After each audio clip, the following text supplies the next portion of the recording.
Last week, my 6-year-old great-granddaughter Sarah climbed onto my lap with a children's book. "Grandpa Doc, can you read this to me?" she asked with those big blue eyes looking up at me. I smiled and took the book, opening to the first page. The colorful illustrations danced before my eyes, but the words seemed to swim and blur together. I blinked hard, trying to focus. Sarah waited patiently for a moment, then gently took the book from my hands. "It's okay, Grandpa," she said with a sad smile beyond her years. "Mommy says your brain gets tired easier now. I'll read it to you instead."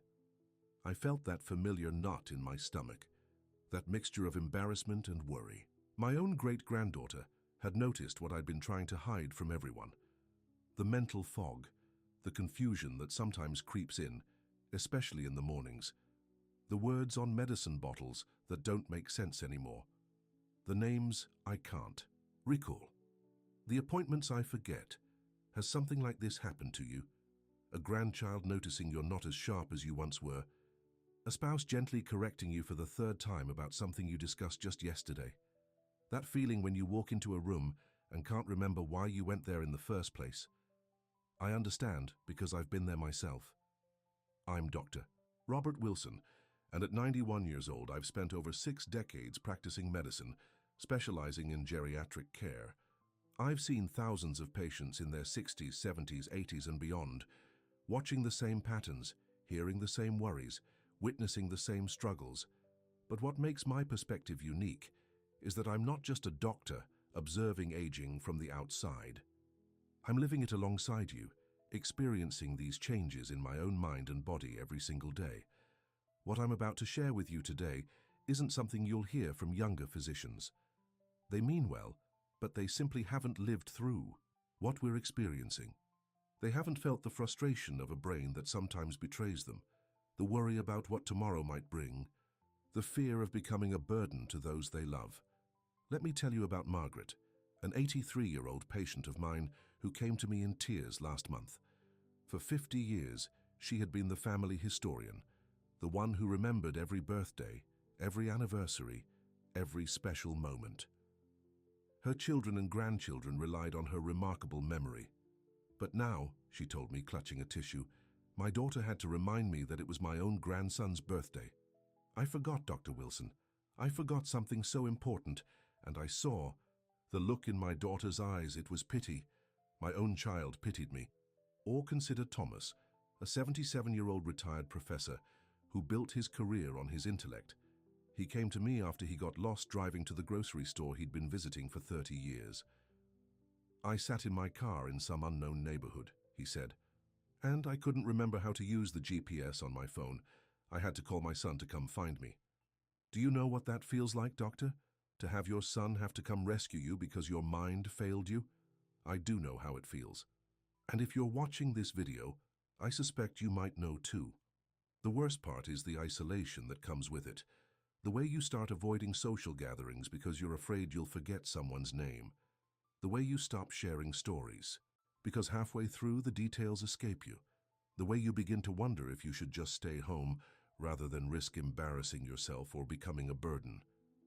But here's what I need you to understand today, something that took me decades of medical practice and personal experience to fully grasp. What's happening to your brain isn't simply normal aging. It's not just senior moments, and most importantly, it's not your fault.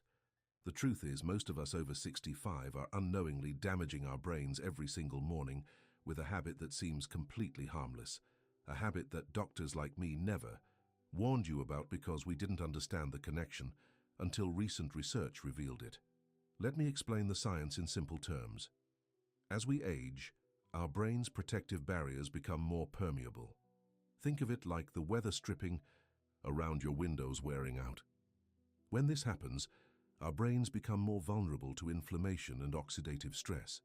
The glial cells, the support system for our neurons, become overactive in response to certain triggers, creating a cascade of inflammation that slowly damages our cognitive function.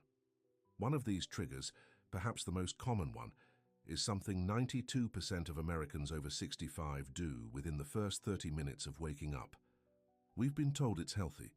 We've been doing it for decades, but for our aging brains, it's silently causing damage day after day, year after year. Before I tell you what this habit is, I want you to know something important. This isn't about blame. No one told us this could be harmful. In fact, we were encouraged to do it. And here's the good news. When my patients stop this morning habit and follow the simple protocol I'm about to share with you, many see significant improvements in mental clarity, memory, and cognitive function in as little as 1 week. The solution doesn't require expensive medications. You won't need special equipment. You can do it right in your home starting tomorrow morning without spending more than a few dollars on items you probably already have in your kitchen. In just a moment, I'll reveal exactly what this damaging morning habit is and give you my step-by-step protocol for protecting and even rejuvenating your brain. This is the same protocol that's helped hundreds of my elderly patients reclaim their mental clarity and confidence. The morning habit you need to stop if you're over 65 is consuming caffeine, specifically coffee or tea, immediately upon waking up on an empty stomach. I know. This might sound shocking. Coffee has been your faithful companion for decades. The ritual of that first morning cup is sacred for many of us. But hear me out, because understanding why this is harmful to our aging brains could change everything for you. When we consume caffeine first thing in the morning on an empty stomach after age 65, several things happen. First, caffeine causes a surge in cortisol, our stress hormone, which is already naturally at its highest in the morning.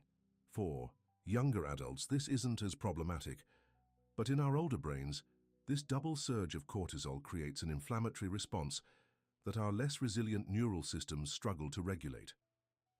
Second, caffeine on an empty stomach rapidly alters blood sugar levels and blood flow to the brain. Studies from the University of Barcelona have shown that these sudden fluctuations are particularly harmful to older adults with already compromised vascular systems. Third, and perhaps most concerning, is that caffeine blocks the action of adenosine, a neurotransmitter that protects our brains from excitotoxicity, a process where nerve cells are damaged by excessive stimulation.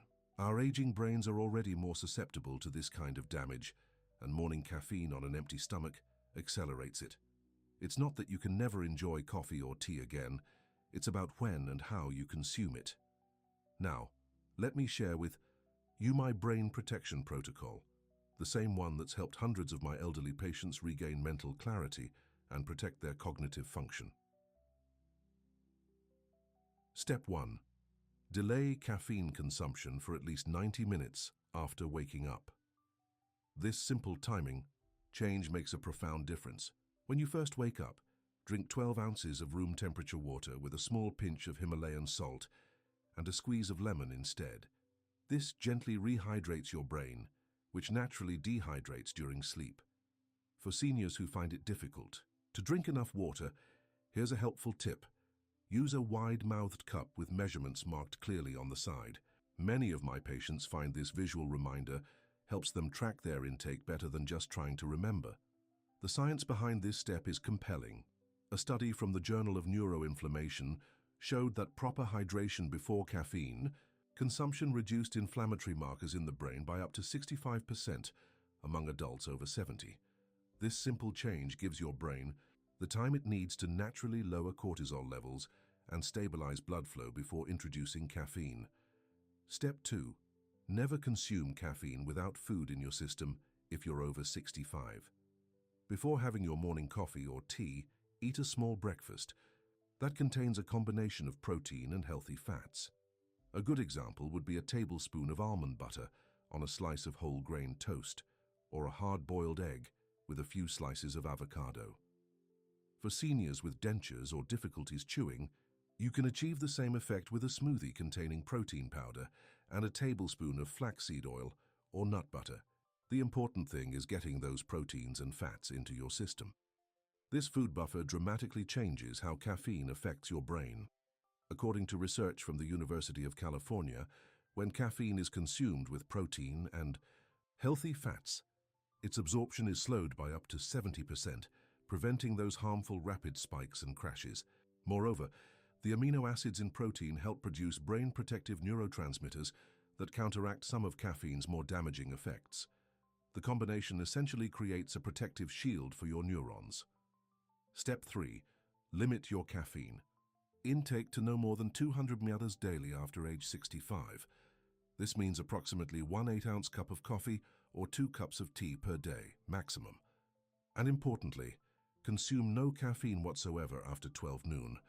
For many of us who've been drinking multiple cups throughout the day for decades, this reduction needs to be gradual. I recommend decreasing by half a cup every 3 days to avoid withdrawal headaches. If you find yourself missing the ritual of a hot drink in the afternoon, try herbal alternatives like rooibos tea, which has a similar richness to black tea but contains no caffeine. Many of my patients have found that adding a cinnamon stick and a splash of almond milk makes it feel like a special treat.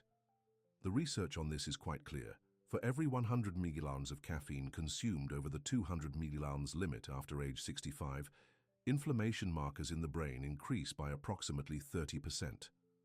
And any caffeine consumed after noon has been shown to disrupt deep sleep cycles. The very cycles our aging brains desperately need for removing toxins and consolidating memories. Step 4. Add brain protective compounds to your morning routine. Once you've adjusted your caffeine habits, incorporate these 3 powerful brain-protecting elements into your morning.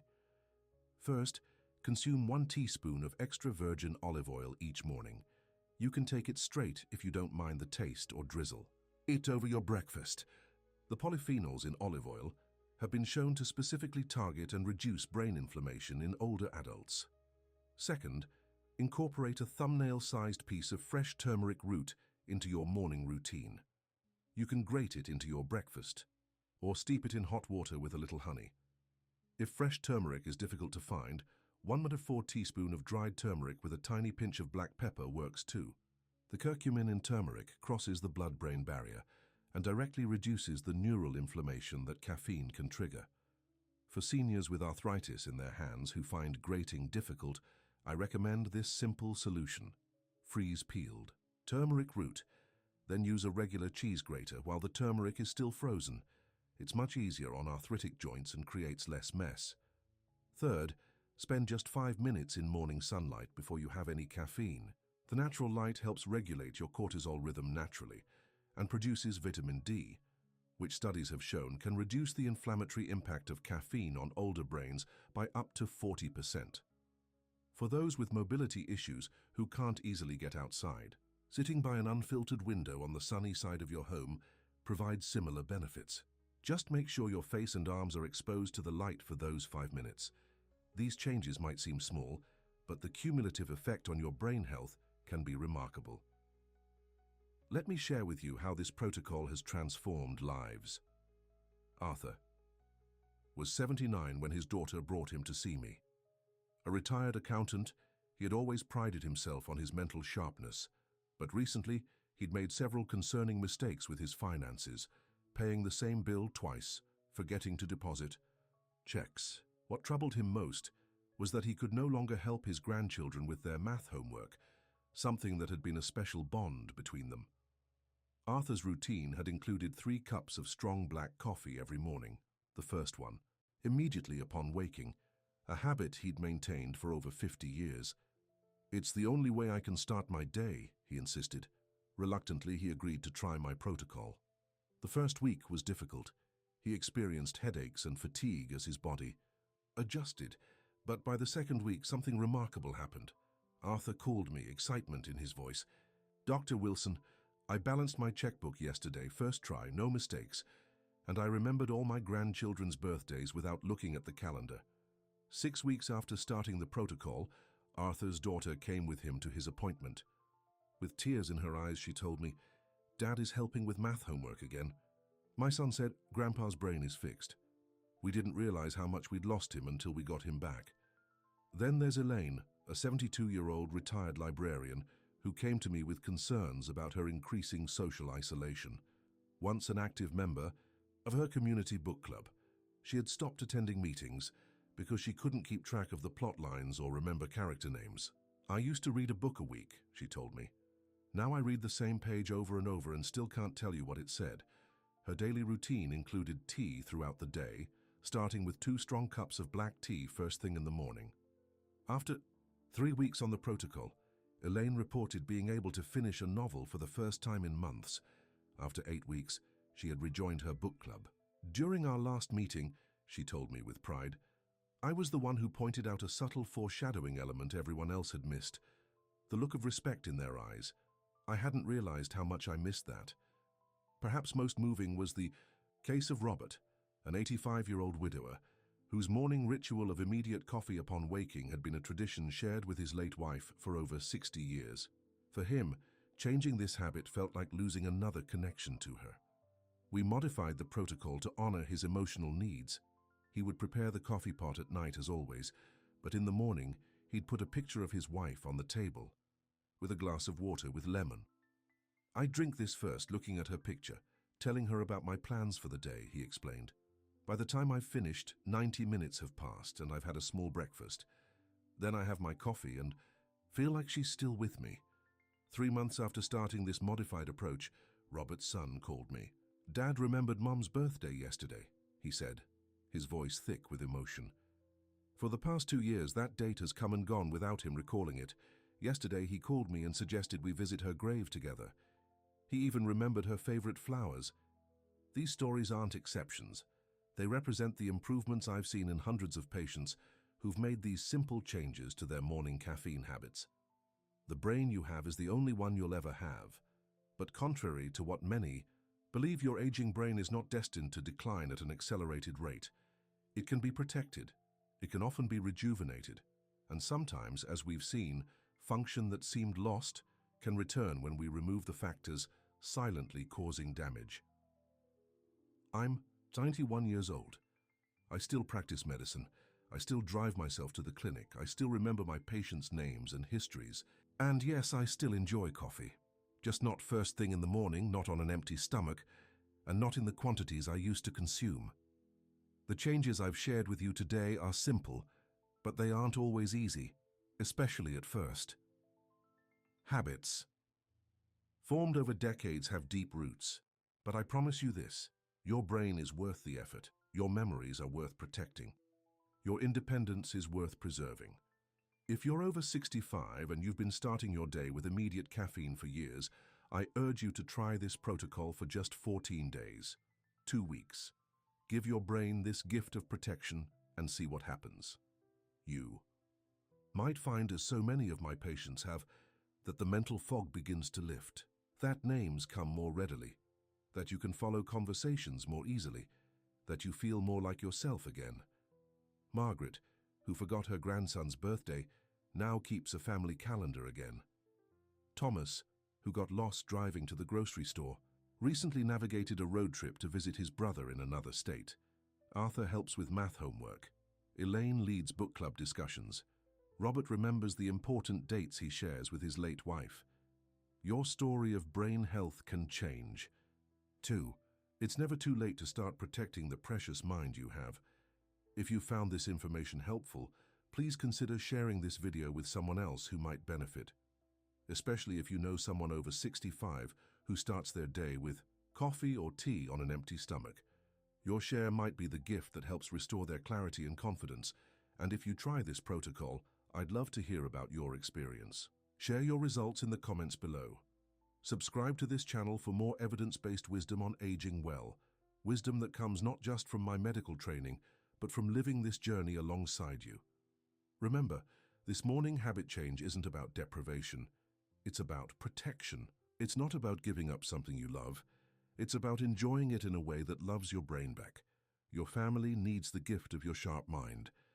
But more importantly, you deserve to feel the confidence and dignity that comes with maintaining your cognitive health. Try this simple protocol and feel the difference for yourself. Thank you for spending this time with me today. Until next time, this is Dr.